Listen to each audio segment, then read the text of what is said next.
FIFA ലോകകപ്പിലെ group L പോരാട്ടത്തിൽ ഇംഗ്ലണ്ടിനെ ഗോൾ രഹിത സമനിലയിൽ തളച്ച് ഘാന. ബോസ്റ്റൺ സ്റ്റേഡിയത്തിൽ നടന്ന മത്സരത്തിൽ നിരന്തരം ആക്രമണം അഴിച്ചുവിട്ട ഇംഗ്ലണ്ടിനെ ഘാനയുടെ പ്രതിരോധ നിരയും ഗോൾ കീപ്പറും പിടിച്ചുകെട്ടുകയായിരുന്നു. കളിയിൽ വിജയിച്ച് നോക്കൌട്ട് ഘട്ടത്തിലേക്ക് യോഗ്യത ഉറപ്പിക്കാനായിരുന്നു ഇംഗ്ലണ്ടിന്റെ വരവ്. മത്സരത്തെക്കുറിച്ച് പ്രൊഫഷണൽ ഫുട്ബോൾ കോച്ച് സുബിൻ പൗർ തയ്യാറാക്കിയ റിപ്പോർട്ട് കാണാം.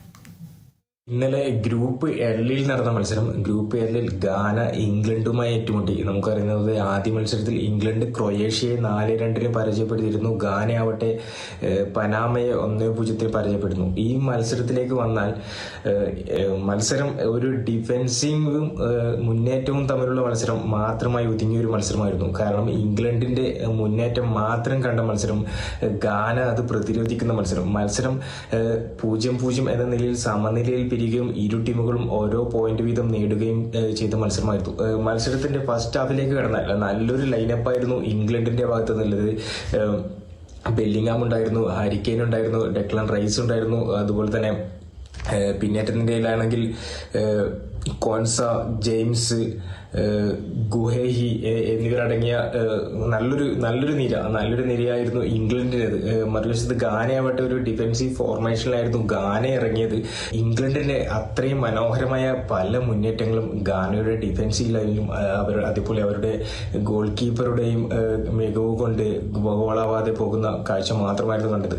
മത്സരത്തിലെ ആദ്യ പകുതി എടുത്തു നോക്കിയാൽ ഇംഗ്ലണ്ട് 4 ഷോട്ടുകളും അതുപോലെ തന്നെ 60% ബോൾ കീപ്പ് ചെയ്ത് അറ്റാക്കിംഗ് ശ്രദ്ധ കേന്ദ്രീകരിച്ച് കളിച്ചിരുന്നു. എന്നിട്ട് പോലും ഇംഗ്ലണ്ടിന് മലകുലുക്കാൻ കഴിഞ്ഞില്ല. അതുപോലെ തന്നെ 14 മിനിറ്റിൽ ഡെക്ലാൻ റൈസിന്റെ ഒരു നല്ല ഷോട്ട് ഉണ്ടായിരുന്നു, ജസ്റ്റ് മിസ്സായിരുന്നു. അതുപോലെ തന്നെ 15 മിനിറ്റിൽ ആൻഡേഴ്സന്റെ മുന്നേറ്റം, 33 മിനിറ്റിൽ ബെല്ലിംഗാമിന്റെ ഒരു ഷോട്ട്, 37 മിനിറ്റിൽ റൈസിന്റെ ഒരു ഹെഡർ എന്നിങ്ങനെ ഇംഗ്ലണ്ടിന്റെ മാത്രം മുന്നേറ്റമായിരുന്നു ആദ്യ പകുതിയിൽ.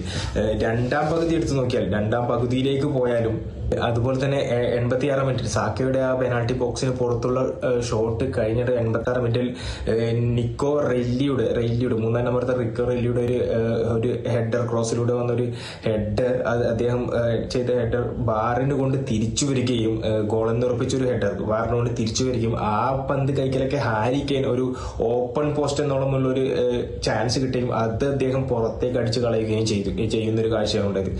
എന്നിട്ട് പോലും ഇംഗ്ലണ്ടിന് ഒരു ഗോൾ നേടാനായില്ല. അത്രക്ക് മനോഹരമായി കളി കണ്ടവർക്ക് ഇംഗ്ലണ്ട് കളിച്ചത് അത്രക്ക് മനോഹരമായ ഫുട്ബോൾ ആയിരുന്നു എന്ന് ഇംഗ്ലണ്ടിന്റെ കളിയുടെ ഇംഗ്ലണ്ടിന്റെ ഒരു 9 കോർണറോളം ഇംഗ്ലണ്ട് നേടിയിട്ടുണ്ട്. അത് നോക്കിയാൽ തന്നെ നമുക്ക് മനസ്സിലാക്കും ഇംഗ്ലണ്ട് എത്രത്തോളം ആക്രമിച്ചു കളിച്ചു. 9 കോർണറും നേടിയിട്ടുണ്ട്.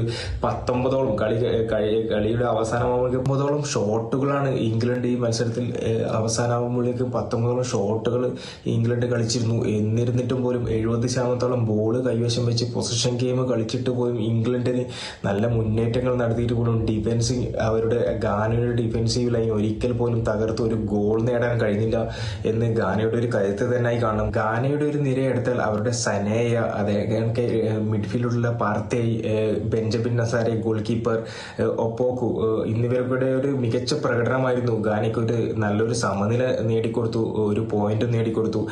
മത്സരത്തിൽ ഇംഗ്ലണ്ട് ഇത്ര നന്നായി കളിച്ചിട്ടും മത്സരത്തിൽ ഒന്നിൽ കൂടുതൽ സേവുകൾ നടത്തിയ ബെഞ്ചമിൻ അസാരെ എന്ന് പറയുന്ന ഘാനയുടെ ഗോൾ കീപ്പർ ആയിരുന്നു മാൻ ഓഫ് ദ മാച്ച്. അങ്ങനെ ഘാനയ്ക്ക് ഒരു നല്ല സമനിലയും ഇംഗ്ലണ്ടിന് ഒരു സമനിലയാണെങ്കിലും വിജയിക്കേണ്ട ഒരു മത്സരം ഘാന സമനില പിടിച്ചെടുത്തു. അങ്ങനെ മത്സരം ഗോൾ രഹിത, ഗ്രൂപ്പ് എല്ലിലെ ഈ മത്സരം ഗോൾ രഹിത സമനിലയിൽ പിരിയുകയും ഇരു ടീമുകൾക്കും ഈ മത്സരത്തിലെ പോയിന്റ് അടക്കം കഴിഞ്ഞ മത്സരത്തെ വിജയത്തോടു കൂടി 4 പോയിന്റ് വീതം ഗ്രൂപ്പിൽ ആവുകയും ചെയ്തു.